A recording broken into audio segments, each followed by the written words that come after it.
You know that moment when your life shatters into a million pieces, but the sound is deafeningly silent? For me, it was the distinct click of a bathroom lock, followed by the muffled sounds of the wedding march. My own sister, Chloe, had just locked me in a bathroom stall at her wedding. The worst part, it was supposed to be my wedding day, too. This is the story of how I lost everything, only to gain something far more powerful. Please stick with me as I tell you my story, and please do not forget to support our channel by subscribing, liking, and sharing with your loved ones. My name is Maya. For as long as I could remember, I lived in the shadow of my older sister, Chloe. She was the golden child, charismatic, beautiful, and manipulative. I was the quiet, responsible one. I thought I'd finally found my happiness when I started dating Brad. He was charming and made me feel seen. After 2 years, he proposed in a beautiful, intimate ceremony on a beach, just us. We set a date for the following autumn. Chloe, recently single, seemed happy for me, but her smile never reached her eyes. A month later, she gathered the family, claiming she was pregnant and abandoned. With tears in her eyes, she begged us to share my wedding with her, calling it a fresh start for her and her baby. My parents melted, Brad thought it noble, and I was cornered into saying yes. From that moment, my dream unraveled. My flowers replaced with hers, my colors dismissed as dull, my fiancé's suit altered to match her groom's. Every time I objected, I was shamed. Think of Chloe and the baby. I began to wonder if I mattered at all. On the wedding day, her trap was set. She lured me to the bathroom, smiling sweetly before her expression turned cold. "You really are as naive as Mom says," she whispered. The lock clicked, her footsteps faded, and I was left pounding at the door while my sister married the man I loved. I listened broken, as vows were exchanged and cheers erupted. Betrayal wrapped itself around me like chains. But then came the sound that changed everything. 10 limousines pulled up in perfect line, their engines humming like an army arriving. Silence fell over the reception. When the door finally opened for me, I learned the truth. My late grandfather had left me his vast fortune, saving the revelation for the day I'd need it most. That day was now, and with the weight of his promise behind me, I walked out no longer a victim, but a storm they never saw coming. A few weeks after Brad and I announced our wedding date, Chloe gathered everyone at the dining table. She had that dramatic pause she always used when she wanted attention. Then she said she was expecting a child. My parents gasped, my mother clapped her hands, and my father looked both shocked and proud. For a moment, I felt happiness for her. But her smile carried something that unsettled me. She wasn't glowing with joy. She looked like someone about to spring a trap. She continued with a shaky voice, telling us her partner had abandoned her, leaving her alone and uncertain about the future. She dabbed her eyes with a tissue, though her face showed no real tears. My parents leaned in to comfort her, saying she'd always have us. Then she turned her gaze to me and Brad. Her words sounded sweet but landed like daggers. "Your wedding will be magical, and it would heal me if I could share it. A double ceremony would mean my child enters the world surrounded by love." The room was filled with sighs and nods. My mother almost squealed, calling it proof of sisterhood. She spoke about unity, how it would show the world that family stands together in hard times. My father agreed quickly, adding that it would save costs and double the joy. Brad smiled in support, saying family should be there for each other. His hand squeezed mine under the table, as if he believed he was reassuring me. All I felt was a tightening in my chest. I tried to speak. I opened my mouth to suggest she plan her own day, one that celebrated her without overshadowing ours. But before I could, Chloe's expression shifted, just for a second. She tilted her head, as if daring me to refuse her in front of our parents. My mother's sharp look confirmed it. I had no way out. I forced a nod and a thin smile while my insides twisted. That night, I couldn't sleep. I replayed every detail, searching for something genuine in Chloe's voice. Instead, I remembered how she had leaned toward Brad when she spoke, how he hadn't noticed. Her words had been about healing and family, but her eyes stayed fixed on him longer than they should have. The next morning, calls and messages poured in from relatives. Everyone praised me for being selfless. They said I was giving Chloe hope, that I was strong and caring. Their words should have felt kind, but instead, they smothered me. No one asked how I felt about sharing the most important day of my life. It was as if my engagement had turned into a background detail, while Chloe's supposed hardship became the headline. Though I stayed silent, my mind whispered warnings.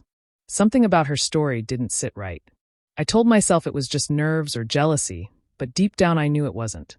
Chloe wasn't asking for kindness, she was taking control. And everyone around me was handing it to her without question. Once the double ceremony was agreed upon, it became clear that Chloe was not joining my wedding, she was taking it over. At first, it was small adjustments, things I thought wouldn't matter. But each suggestion, from her chipped away at the vision I had carefully built. What had started as a celebration of love between Brad and me slowly shifted into something that reflected only Chloe's taste. Vendors I had chosen were dismissed as too plain, or not experienced enough. She brought in her own team, people who spoke to her like royalty. Meetings that should have been about Brad and me became centered around Chloe's demands. She never shouted or acted rude, but her calm, firm tone left no space for me to object. When I tried, the response from my parents and Brad was always the same. Just let her have this, she's under so much stress. My feelings were never part of the conversation. The venue itself changed. I had imagined something intimate, with soft lighting and simple details. Chloe expanded everything. More seats, larger decorations, a grander stage. Suddenly the hall no longer looked like the cozy place I had chosen. It looked like a performance space meant to spotlight her. Each time I visited to check progress, it felt less like walking into my dream and more like stepping into a stranger's fantasy. Even the music list I had prepared was quietly discarded. Chloe sent her own playlist to the coordinator, filled with dramatic songs that fit her idea of a glamorous entrance. When I asked why my choices weren't being used, she laughed and said guests would be more entertained with her style. Brad stood beside her, nodding like it was the most reasonable thing in the world. My voice seemed to fade more each day, until I questioned if it even mattered anymore. The dress was where the weight of it all truly struck me. I had chosen something that felt like me, light, graceful, nothing too showy. Chloe arrived at my fitting and suggested adjustments, adding glittering details and fabric that didn't belong. She smiled at the seamstress, saying it would tie everything together. By the end, my gown looked less like mine and more like something Chloe herself would have worn. I stared at my reflection, barely recognizing the person in the mirror. Brad changed too, not in ways that were loud, but in small, piercing moments. He allowed Chloe to convince him that his suit should match her partner's, calling it a symbol of family unity. The idea sounded harmless on the surface, yet it stole the individuality from our side of the ceremony. I searched his face for hesitation, but he simply agreed. His easy acceptance cut me deeper than any of Chloe's decisions. Day by day, piece by piece, the event that once filled me with joy began to feel like a stage I didn't belong on. It was no longer a wedding for Brad and me.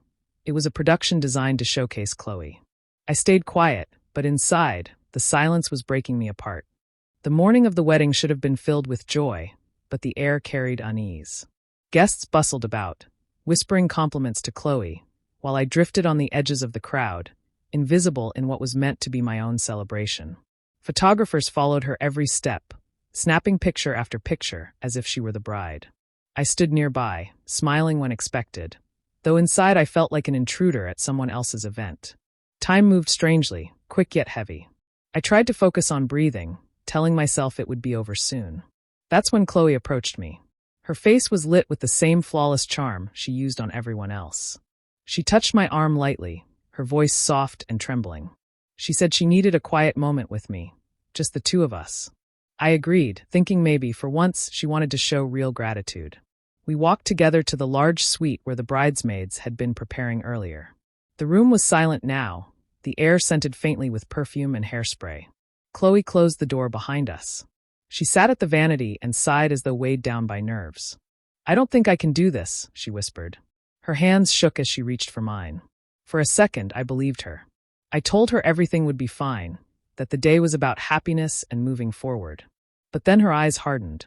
The nervous act vanished in an instant, replaced by something sharp and cruel. Her lips curved into a smile that held no warmth. She leaned close enough for me to feel her breath and said, "You really are as naive as Mom says." The words stung, but the way she delivered them froze me more than the insult itself. Before I could reply, she stood, smoothed her dress, and headed for the door.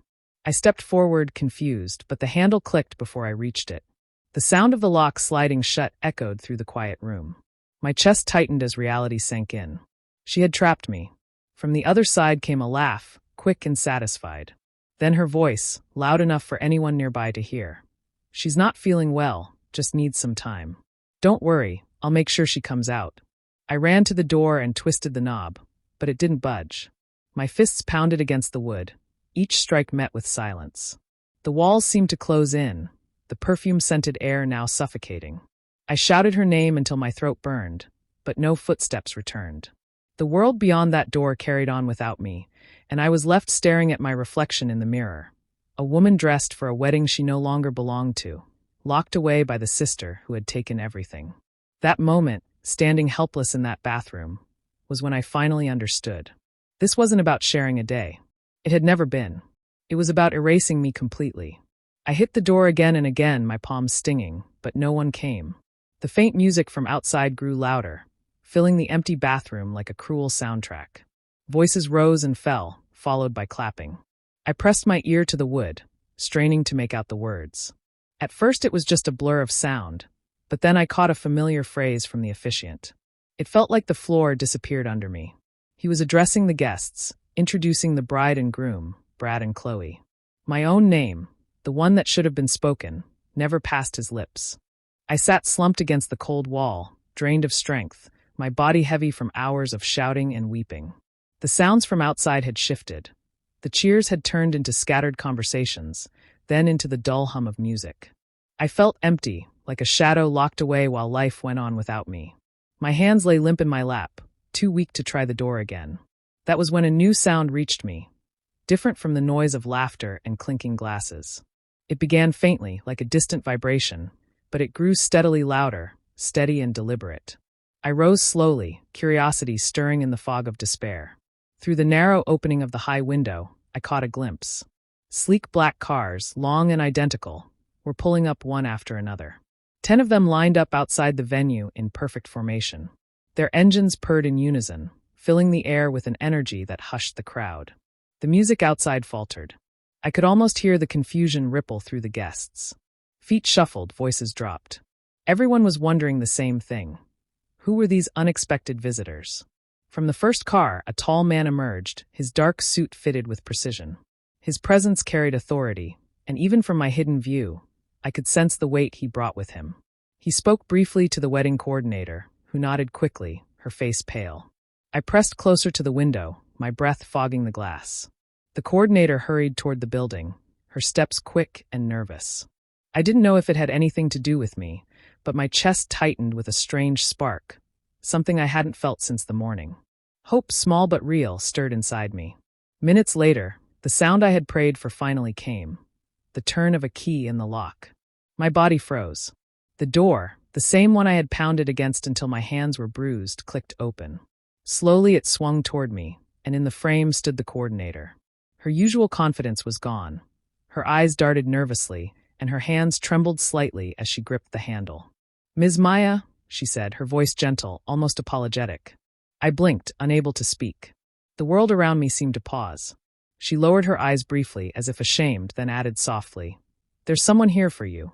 For a moment, my heart struggled to believe it. After endless hours of betrayal and silence, someone had come. Not for Chloe, not for Brad, but for me. I rose unsteadily, brushing dust from my skirt, my legs shaky yet fueled by something new. Stepping out of that suffocating room, I felt the weight of the past hours loosen ever so slightly. Whoever had arrived, they had broken the silence that had caged me. And in that moment, I knew the story was not over yet. The woman at the door did not speak much as she guided me down a quiet hallway, away from the sound of music and laughter. My heart pounded, unsure of what was happening. We stopped in a private lounge where a man in a dark suit waited. His presence was calm but commanding, and beside him sat a small box placed neatly on the table. He greeted me by name, his voice steady, almost soothing after the chaos I had endured. He gestured toward the box, saying it had been prepared for me long before this day. My fingers trembled as I lifted the lid. Inside, resting on velvet, was a folded note and a single key. The handwriting was familiar, instantly pulling me back to warm summers spent with someone who had always cared for me when no one else did. My grandfather. The note was brief, but every word carried weight. A promise kept. "It's time." I pressed the paper against my chest, holding back tears. He had been gone for a year, yet in that moment, It felt as if he were standing beside me, guiding me once again. I thought of how my mother often dismissed him, calling him eccentric, saying he never amounted to anything. My father never argued. Everyone believed he left this world with little more than his old books and quiet memories. But this man before me, who introduced himself as Mr. Sterling, explained the truth. My grandfather had lived quietly not because he lacked means, but because he valued privacy. He had built wealth in silence, making decisions few knew about. That fortune, Mr. Sterling told me, had been placed entirely in my name. Property, investments, accounts stretching further than I could imagine. He had secured them all for me. My family was never informed, because he knew they would try to twist it, just as they twisted everything else in my life. Instead, he left one clear instruction. I was to learn of it only when the moment was right, a moment when I would need strength the most. Mr. Sterling had followed my life closely, honoring that request. He had watched from a distance as I prepared for this wedding, aware of how events were unfolding. When he saw how far things had gone, he chose to reveal the truth now. The key, he explained, opened not only a safe, but a future I could shape myself. I listened in silence, my breath uneven, as the weight of it all sank in. Just hours before, I had felt like nothing, locked away, forgotten, stripped of everything. And now, standing in that quiet room, I held proof that I had not been abandoned. My grandfather had seen me all along, had believed in me when no one else did. For the first time that day, the despair inside me cracked, and light began to break through. The heavy doors swung open, and every head turned toward me. The chatter stopped at once, replaced by a stillness so sharp I could almost hear the sound of my own heartbeat. Mr. Sterling walked just behind me, his two associates keeping a respectful distance. I had no gown, no veil, nothing that marked me as a bride. Only the same dress I had been given to wear, wrinkled from hours locked away. My eyes still carried the evidence of tears, yet my steps were steady. At the far end of the room, Chloe and Brad sat at the head table. Their expressions changed the moment they saw me. The glow of victory drained from Chloe's face, and Brad's jaw tightened, as if he had been caught mid-crime. Their joined hands, once displayed proudly, slid apart beneath the table. Gasps spread through the guests, and whispers rippled like waves across the hall. My mother rushed forward, her heels clattering against the polished floor. Her face was tight with anger rather than concern. "Maya," she hissed, "what are you doing? You're embarrassing yourself. Sit down before you ruin everything." I met her gaze only for a second, then brushed past her without a word. My eyes locked on Chloe and Brad, who sat frozen under the weight of 100 stares. I stopped a few feet from them, drawing in a breath that carried all the strength I had left. My voice came out calm, cutting through the silence with precision. "I hope today gave you exactly what you wanted," I said, "because it's the last moment you'll ever hold above me." The room seemed to lean in, every ear straining for what came next. I told them the truth, not in anger, but in clarity. I explained how Chloe had tricked me into agreeing to share the date, how every choice had been stolen piece by piece, until nothing of my wedding remained. I revealed how I had been locked away, trapped while the vows were spoken. My words painted the picture no one had wanted to see, stripping away the smiles and laughter that had filled the hall only minutes earlier. Faces in the crowd shifted, some pale with shock, others hard with disapproval. A bridesmaid covered her mouth with her hand, and one of Brad's relatives shook his head, muttering under his breath.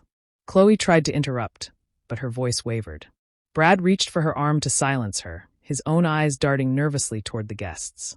I stood firm, not rushing, not raising my tone. The truth alone was enough to unravel them. When I finished, the silence that followed was heavier than before, pressing down on Chloe and Brad until they could barely look up. My mother opened her mouth again, but this time no one listened. The room no longer belonged to them. For the first time that day, I was not invisible. I was seen, and they were the ones exposed. The silence that followed my words broke like glass when Brad jumped to his feet. His voice cracked as he tried to defend himself, stumbling over half-formed sentences. He insisted Chloe had twisted the truth, that she told him I was distant and no longer wanted a life with him. His excuses came out rushed, desperate, each one weaker than the last. I could see in his eyes he already knew no one believed him. Chloe, furious at his attempt to escape blame, shot up beside him. Her mask finally shattered. Her voice rose above the murmurs of the guests as she hurled accusations at Brad, calling him spineless. In her rage, she admitted what she had worked so hard to hide. There was no baby, no fiancé who left her. Only a lie designed to snatch what belonged to me. The gasps that filled the room were louder than the music had been all night. People who had clapped for her minutes ago now stared with disgust. My parents stood in shock, their eyes darting between their daughters as though they couldn't decide who had failed them more. My father's hands tightened into fists at his sides, but it was my mother who broke the tension. She turned sharply toward me, her voice trembling, not with concern but with curiosity. "What inheritance?" she demanded, ignoring everything else unraveling before her. I felt something harden inside me. Calmly, I told them the truth, that my grandfather had left his entire fortune to me alone, that every account, every property, every asset was mine. I spoke clearly, not to boast, but to make sure they all understood that I was no longer the powerless one in this family. Their eyes widened, not with love or pride, but with the sharp glint of greed. Looking directly at my parents, I told them the words I had carried silently for years. They had chosen Chloe, lifted her above me at every turn, and ignored the damage she caused. Now they could live with the choice they made. They were no longer welcome in my life. The weight of those words left no space for argument. My mother's lips parted, but nothing came out. My father's gaze dropped to the floor. Without waiting for a response, I turned away from the table. The hall was still buzzing with shock, whispers chasing me as I walked. Guests pulled back to give me space, some lowering their heads as if ashamed of their silence earlier. The music had stopped completely, leaving only the sound of my heels against the floor as I made my way to the doors. I didn't look back. The life I had clung to was gone, and what they tried to destroy had only set me free. Behind me, their carefully built world was collapsing, and I had no desire to watch it fall.